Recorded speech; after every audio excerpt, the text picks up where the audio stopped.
The galaxy is vast, filled with civilizations that rise and fall across the void, but cruelty has always traveled faster than mercy. Among the oldest powers were the slaver cartels, ancient coalitions of alien houses that built their empires not on science or philosophy, but on chains. To them, sentient life was a resource, bodies reduced to tools, voices silenced into currency. In their ledgers, compassion had no value. When humanity first ventured beyond its star, the cartels barely noticed. To them, Earth was another primitive world whose people would either serve or perish. For years, they ignored us, too busy fighting each other or trading in lives stolen from weaker neighbors. But when human colonies began to flourish, when children laughed on new worlds under alien suns, the cartels saw profit, and an opportunity to make an example. On the frontier planet of Heron's Reach, the slavers descended without warning. The colony was small, no fleet, no army, just farmers, miners, and families who believed distance from Earth meant safety. The slavers arrived in warships bristling with weapons the settlers could not hope to resist. They struck with precision, herding adults into cages, gunning down those who resisted, and setting the houses of the settlement ablaze. The children, terrified and crying, were not spared. Some were dragged away to be auctioned, others were executed in public, their deaths meant to burn a message into the survivors: humans are weak, fragile, and disposable. The galaxy barely blinked. Alien nations had seen such raids countless times before. To them, it was simply the natural order. The cartels were feared, and none dared stand against them. The records of Heron's Reach were filed away in the Council archives as just another incident in a long ledger of atrocities.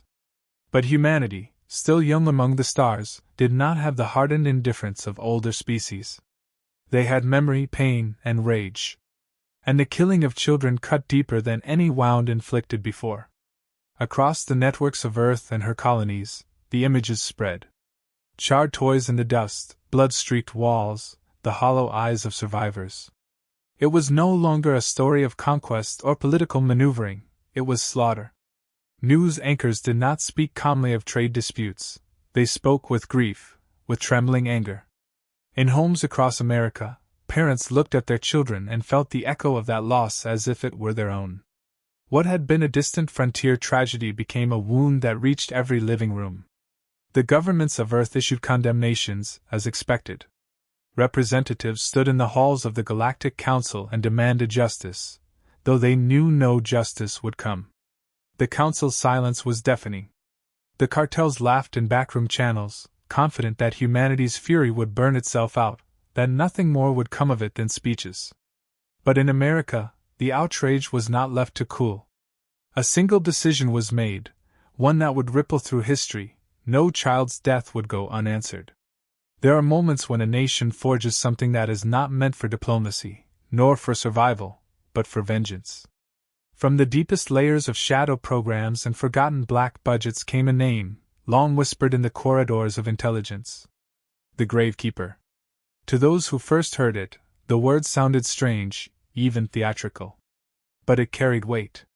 It suggested not merely death, but burial. The promise that those who had spilled innocent blood would not just be killed, but erased, consigned to a darkness from which they would never crawl. The Gravekeeper was not a soldier dispatched by committee. He was a deliberate creation, a man shaped by relentless training, sharpened by secret technologies, and armed with the raw will of a people unwilling to kneel. He was not sent to fight wars openly. He was sent to hunt. To stalk the hunters who had thought themselves untouchable. At first, the cartels dismissed the idea. A single human against fleets of ships, armies of enforcers, and centuries of entrenched power? Ridiculous. They laughed, because arrogance had always been their armor. But arrogance cannot stop a blade, and their laughter would soon choke in their throats. The story of Heron's Reach did not end with its destruction. It became the opening act of something larger, a tale whispered in every trade lane and backwater port. For the galaxy had seen countless massacres before, but it had never seen what happens when humanity decides that grief is not a burden to endure, but a fire to sharpen into a weapon. The children who died were not forgotten. They became the reason. They became the fuel. And the Gravekeeper, America's answer to the slavers, became the hand that carried their memory into the stars like a blade drawn in silence. The slavers believed fear was their greatest shield. They relied on terror the way other civilizations relied on law, convinced that no species would ever dare to challenge them. That certainty blinded them when America gave shape to something the galaxy had never seen before. The Gravekeeper was not introduced with fanfare. He was not presented before the council or announced in official channels. He simply began to appear where slavers thought themselves untouchable, and when he did, entire ships went silent. His existence had been debated for years inside the hidden corners of America's defense network. Scientists, tacticians, and soldiers who had lived through every war of the last century knew humanity would one day meet an enemy that did not respect treaties or diplomacy. The Gravekeeper was their answer to that inevitability, a living weapon forged from the lessons of survival on Earth. He was not a monster stitched from nightmares, nor a machine stripped of humanity. He was worse. He was a man who had been conditioned to live for one purpose alone: to bury those who preyed upon the innocent. His body carried the marks of human ingenuity. Augmented reflexes, hardened endurance, the ability to move in silence through the vacuum where others faltered. But his true weapon was not in his strength. It was in the way he thought. The galaxy had grown accustomed to wars fought with predictable strategies, fleets clashing in calculated formations. The Gravekeeper rejected every rule. He improvised. He adapted. He turned every slaver's ship into a puzzle to be dismantled, every captain into prey to be studied, stalked, and broken. The first strike came against a frigate carrying cages of abducted colonists. The crew expected nothing more dangerous than terrified prisoners. Instead, the lights died, the airlocks sealed, and one by one, their guards vanished into silence. When the ship was found drifting, its engines burned out, every slaver was gone, buried in shallow graves carved from the very decks they once commanded. In the center of the ship, a toy was placed, scorched but intact, a symbol of the children who had been slaughtered on Heron's Reach. The freed colonists carried the tale to every corner of human space. The galaxy listened, at first with skepticism, then with unease. The Gravekeeper did not linger to take credit. He never appeared on broadcasts, never claimed authority. His name spread only from the whispers of survivors and the broken confessions of those few slavers he allowed to live. These remnants crawled back to their cartels, shaking, eyes hollow, muttering of a human demon who dug graves with his own hands. The cartels mocked them, until more ships disappeared, until more graves were found. Soon, laughter gave way to suspicion, and suspicion gave way to fear. Symbols became his language. Chains shattered and left on bridges. Helmets lined in neat rows, empty of the heads that once wore them. Messages carved into hull plating with the precision of a blade. For the children. Each strike carried with it not only death but memory, forcing the slavers to relive their crime every time they looked upon his work. What they had once dismissed as insignificant humans became the face of their nightmares. The council, distant and cautious, whispered among themselves. To some, the Gravekeeper was a terrorist undermining galactic order. To others, he was the only being who had ever dared to strike at the cartels with such precision. For smaller species who had lived generations under chains, his existence was a beacon. They watched carefully, waiting to see if this single human could succeed where entire civilizations had failed. In America, his identity was guarded with absolute secrecy. Even within government, few knew his face. He was less a man and more a role, an idea carried by one individual but designed to outlast him if necessary. His presence was a reminder that humanity would not allow grief to fade into silence.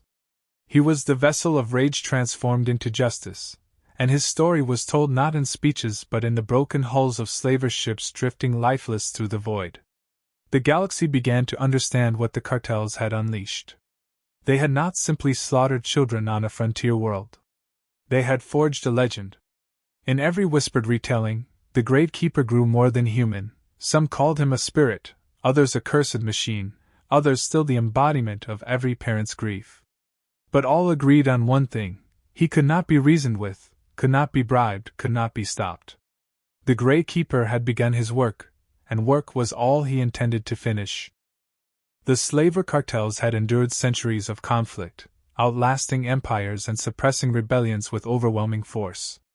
They believed themselves eternal, untouchable pillars of power. When the Gravekeeper began dismantling their operations one ship at a time, they dismissed it as nuisance. But nuisance became disruption, and disruption became collapse. Every strike stripped away profit, shattered reputation, and spread doubt.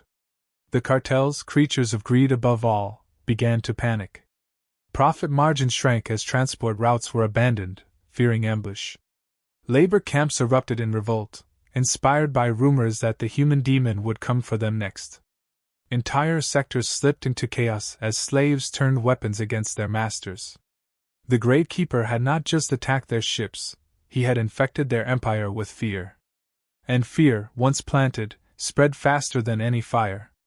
Unable to ignore the bleeding of their fortunes, the cartels united in what they called the Pact of Chains, a rare coalition forged from desperation. They pooled fleets, gathered mercenaries, and placed bounties so vast that hunters from 100 systems sought the Gravekeeper's head. Yet none succeeded. Each mercenary band that tracked him vanished into silence, their wreckage later discovered with the same ritual signs, broken chains, graves carved into steel, reminders that their prey was the true hunter. The cartels escalated. If the Gravekeeper could not be drawn out, they would make him reveal himself. Raids intensified across human colonies. Ships carrying families were targeted, settlements reduced to ash, entire populations threatened with extermination. To the cartels, this was strategy. To humanity, it was an attempt at genocide. But the plan backfired. Instead of cowing their enemy, they gave the Gravekeeper cause to strike harder. He no longer attacked isolated frigates, he dismantled entire supply lines. Depot worlds burned, breeding stations were emptied, and cartel overseers disappeared without trace.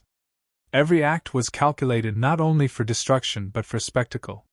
Where once the galaxy viewed the slavers as inevitabilities, now they were seen as prey stalked by a relentless force. News feeds across countless systems played footage of ruined slaver convoys and freed slaves speaking in trembling awe of the human who had come from nowhere. The name Gravekeeper spread like a shadow across every channel, reshaping the balance of perception. What had once been terror of the cartels shifted into fascination with their enemy. The psychological toll proved devastating. Slaver captains began abandoning missions, refusing to enter sectors rumored to be touched by the human. Convoys required triple the escorts, cutting into profits even further. Whispers of desertion spread through their ranks, and once fearless crews looked over their shoulders with every hyperspace jump. Leaders who had ruled with arrogance now shouted in paranoia, wondering when the demon would come for them. Yet his war was not waged for fear alone. Every strike he made, he carried prisoners to safety, placing them in the care of colonies and resistance cells. His legend grew not only among humans but among countless enslaved peoples who had long accepted bondage as inevitable. For the first time in generations, they glimpsed hope, and that hope turned into rebellion. Chains snapped not just under his hands but under the hands of those emboldened by his defiance. The cartels, once symbols of permanence, were bleeding from within. The turning point came when the Gravekeeper orchestrated the destruction of a grand cartel fleet assembled to trap him. They had gathered dozens of ships, confident that raw numbers would crush the lone human. Instead, they found themselves lured into an environment where every asteroid became a weapon, every cloud of debris a snare. The fleet was broken apart with terrifying precision. Survivors spoke of a battlefield that seemed alive with traps, as though the environment itself obeyed the human's will. This defeat shook the foundation of cartel power. They had wagered overwhelming force, and it had been turned against them. Across the galaxy, observers realized what had been unthinkable. The slaver cartels, rulers of chains for centuries, were vulnerable. The Gravekeeper had transformed from rumor into undeniable reality. He was no longer a whisper in the dark, he was a force reshaping the order of the stars. The cartels had built their empire on the belief that fear guaranteed obedience. But now fear was theirs to carry. Their profits dwindled, their fleets faltered, and their once unquestioned authority was challenged not by an armada, not by a rival empire, but by a single human whose vengeance had become legend. And as their empires crumbled, the galaxy began to ask itself a question it had never dared before. If one man could do this, what would humanity as a whole be capable of? The cartels were cornered. Entire sectors of their empire smoldered, their fleets reduced, their authority unraveling under the weight of one human's campaign. They could no longer afford patience or denial. For centuries, they had crushed rebellions with sheer force, reminding the galaxy that resistance was futile. They turned to that same tactic now, forging what they called the Crusade Fleet, a gathering of warships drawn from every surviving cartel faction, hundreds of vessels armed with the full arsenal of their power. Their objective was simple: the annihilation of Earth itself. If the Gravekeeper would not surrender, then humanity would pay the price of his defiance. This declaration spread across every channel, a threat broadcast not only to intimidate but to reassure themselves. They needed the galaxy to believe the cartels still commanded fear. But fear had shifted. No longer did the galaxy tremble at their strength. Now they whispered about the response this would provoke. Humanity had proven unwilling to kneel, and the Gravekeeper had shown them what vengeance looked like. To threaten Earth was to offer him the very bait he required. The Gravekeeper did not rush to defend his homeworld in the traditional sense. He understood that standing armies and fleets could not match the scale of the Crusade fleet. Instead, he chose the battlefield. The fleet was lured into a star system abandoned for millennia, a graveyard of shattered moons and volatile debris fields where sensors failed and navigation became treacherous. It was a place only the reckless or desperate would enter willingly. The cartels, drunk on numbers and convinced of their invincibility, followed. Once inside, the trap unfolded. Asteroids laced with explosives detonated in precise patterns, breaking formations and scattering ships into chaos. Gravity wells manipulated by hidden devices pulled vessels off course, dragging them into collisions. Minefields improvised from scavenged technology ripped through escorts.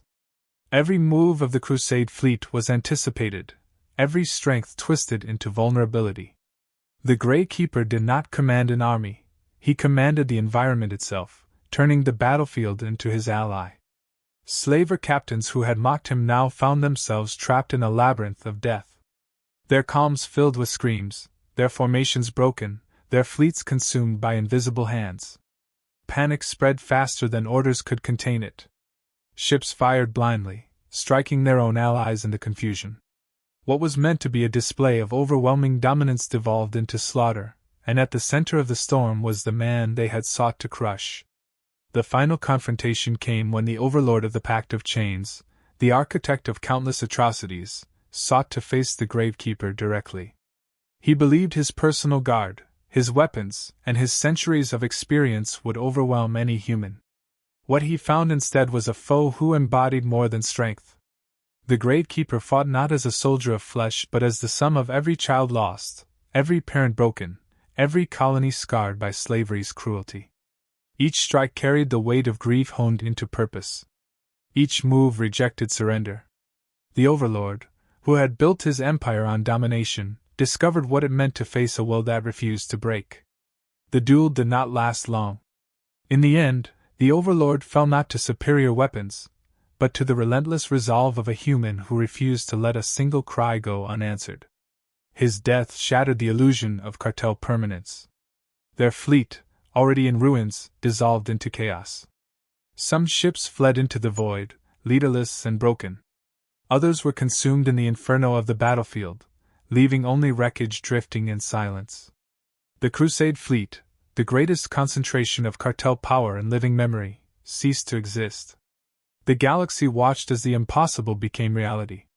Slaver dominance had been challenged not by empires or alliances, but by one human whose fury had outlasted their arrogance. The Gravekeeper had taken their threat to burn Earth and turned it into their own funeral pyre. For the first time in recorded history, the cartels were not feared. They were pitted, hated, and hunted by those who had once been their slaves. When the smoke cleared, the system was littered with the wrecks of ships that had once symbolized unbreakable power. The Gravekeeper did not linger to claim trophies. his purpose had never been recognition. His purpose was justice, and justice had been delivered in fire and silence. The galaxy now knew with certainty what the cartels had refused to believe: humanity was not prey. Humanity was a force that, when wronged, would rise not with submission but with vengeance sharp enough to cut empires to pieces.